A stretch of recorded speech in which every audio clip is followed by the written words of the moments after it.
ज्ञानेश्वर महाराज पालखी सोहळ्यातील अश्वाचे अलकीहून प्रस्थान. अलंकापुरीत निर्जला एकादशी साधी. आळंदी अर्जुन मेंढरकर. श्री संत ज्ञानेश्वर माऊलीच्या पालखी सोहळ्यात अग्रभागी असणाऱ्या देवाच्या व स्वाराच्या अश्वाचे प्रस्थान अंकली, जिल्हा बेळगाव इथून मंगळवार दिनांक 18 जून रोजी हरिनाम गजरात झाले. आळंदी मंदिरात परंपरेचे पालन करीत निर्जला एकादशी हरिनाम गजर साधी करण्यात आली. भाविकांनी श्रीचे दर्शन घेत मंदिर व नगर प्रदक्षिणा केली. संत श्रेष्ठ ज्ञानेश्वर महाराज यांच्या आळंदी ते पंढरपूर ह्या पालखी सोहळ्यात मानाचे स्थान असलेल्या माऊलींच्या अश्वाचे निर्जला एकादशी दिवशी शितोळे अंकिली, तालुका चिकोडी, जिल्हा बेळगाव इथून प्रस्थान झाले. हे अश्व अंकली ते आळंदी हा पायी प्रवास करून दिनांक 28 जून रोजी श्री संत ज्ञानेश्वर महाराज पालखी सोहळ्यात सहभागी होण्यासाठी आळंदीत दाखल होतील. 29 जून रोजी आळंदी मंदिरातून श्रीचे वैभवी पालखी सोहळ्याचे मंदिरातून प्रस्थान होणार आहे.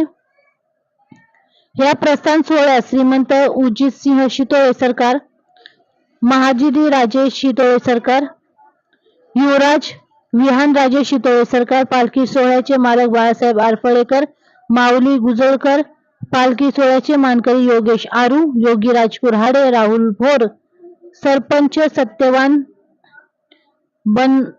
बवेल आदीसह वारकरी उपस्थित होते. सन 1832 मध्ये श्री क्षेत्र आळंदी ते श्री क्षेत्र पंढरपूर अशी संत ज्ञानेश्वर माऊलींचा पालखी सोहळा सुरू झाला. अगदी तेव्हापासून श्रीमंत शितोळे सरकार यांचे अश्व व देवाला रात्री मुक्कामाच्या ठिकाणी तंबू देण्याची परंपरा आहे. 29 जून रोजी आषाढी पायी वारी पालखी सोहळा आळंदीतून पंढरीकडे प्रस्थान करेल. अंकली येथील शितोळे सरकारच्या राजवाड्यात अश्वाचे विधिवत पूजन, परंपराचे पालन करीत धार्मिक पूजा विधी झाल्यानंतर श्रीमंत शितोळे सरकार यांच्या नियंत्रणात पूजनानंतर नगर प्रदक्षिणा झाल्यावर या अश्वाचे आळंदीकडे प्रस्थान झाले. हरिनाम गजरात झाले. अश्वाचा प्रवास मार्ग 18 जून रोजी मिरज, 19 जून रोजी सांगलवाडी, 20 जून रोजी इस्लामपूर पेटनाका, 21 जून रोजी वहागाव, 22 जून रोजी भरतगाव, 23 जून रोजी भुईंज, 24 जून रोजी सारोळा, 25 जून रोजी शिंदेवाडी, 26 जून व 27 जून रोजी पुणे, 28 जून रोजी आळंदी असा पायी हरिनाम गजरात प्रवास असल्याचे श्रीमंत सरदार कुमार महजी राजे शितोळे सरकार अंकलीकर यांनी सांगितले. सोहळ्यात श्रीमंत राजे उजितसिंह राजे शितोळे सरकार यांचे मार्गदर्शन परंपरेने होत आहे. अश्व व्यवस्थापक तुकाराम कोळी काम पाहणार आहेत. अश्वाची परंपरा. माऊलीच्या पालखी सोहळ्यात ज्ञानेश्वर महाराज माऊलींच्या रथापुढे जो अश्व चालत असतो तो माऊलींचा अश्व. दुसरा अश्व ज्यावर जरी पटका घेऊन अश्वस्वार असतो तो स्वाराचा अश्व असे दोन अश्व असतात. या अश्वाची मानाची परंपरा कर्नाटकातील अंकली येथील शितोळे राजे यांच्याकडे आहे. सध्या ही परंपरा उजितसिंह राजे शितोळे सरकार हे चालवत आहे.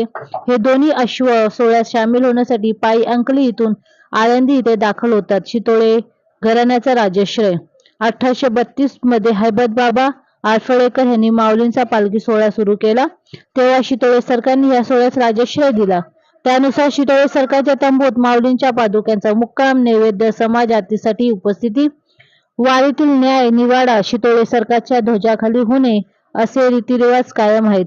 सोहळ्यात रोज पहाटे 4 वाजता अश्वास निमंत्रण द्यायला चोपदार जातात व त्यानंतर 5:30 वाजता हा अश्व दर्शनासाठी माऊलींच्या पादुका जवळ येतो. त्यावेळी त्याच्या गळ्यात पुष्पहार घातला जातो. तिथून तो पुढे चालण्यास मार्गस्थ होतो.